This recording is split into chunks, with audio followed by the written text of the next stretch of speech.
worst advice you hear people give someone going through a divorce? Mm, that you should fight for every last dollar, or Okay. you're entitled to that. Yes, you're entitled, but do you wish to go through trial and waste 3 years, or is there a compromise position? I'm not telling you you're not entitled to it, but people will say, no, absolutely not. You have to fight, go to court, go to trial. You go to trial for that. Courtroom habit that drives judges crazy. Mine or anybody's. Yours. I say mine or anybody's. Mine is probably that I pace. I have a tendency to pace.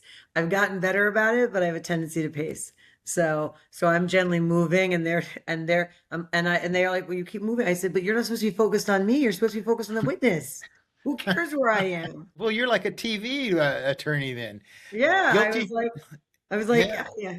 So it's very interesting. So yeah, so that I would say that and I think the other really bad habit, really on a professional level, is interrupting either the judge or the other attorney. That you depending upon the judge, you're gonna really irritate a judge. Bad Yeah. habit. One thing every prenup should include that most people skip. Mm. A provision to arbitrate the issue of the prenup in the event that you get a divorce. Oh, wow, that's interesting. Best part of being a lawyer that has nothing to do with the law. Getting to help people in my area, getting to help people and trying to get them through something that is probably one of the hardest things in their lives. They always say, right, getting married or divorced, buying a house and having a child. I'm like, those are Yeah. probably the three most stressful. My goal, and again, divorce without the drama, my goal is to get them through it as best as possible, as best a result, with the best result for them, and move on. So you served as president of the New Jersey chapter of the AAML. Only about 45 attorneys in the state are fellows. What does the fellowship actually require? So, in order to be a fellow of the Academy, you are required to take a national test. You have to be certified in New Jersey. Then you take the test that is administered on a national basis for the Academy, which I say is probably akin to the bar exam. And then you are interviewed by fellows in your state and asked a series of questions. And then they either pass you on or they make some commentary, but you have to pass an exam and an interview before you're accepted. So what is the benefit either for you and for your potential clients of you belonging to that organization?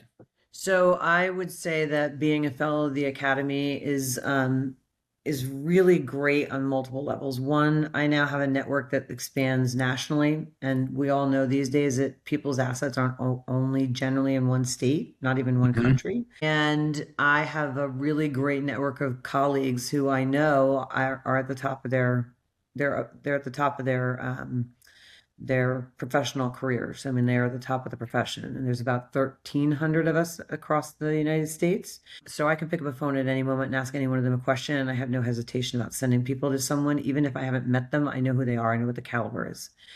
The other, I think, really great aspect of it is the colleagues themselves. I mean, they really all willing to help, collegial.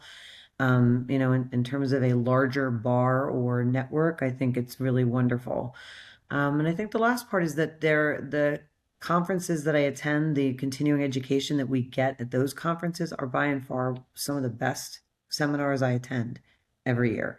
I never leave without like 4 or 5 really great things that I have learned that are just like one step above, right? Just one more nuance above that I can Mhm. take back and use to benefit my clients.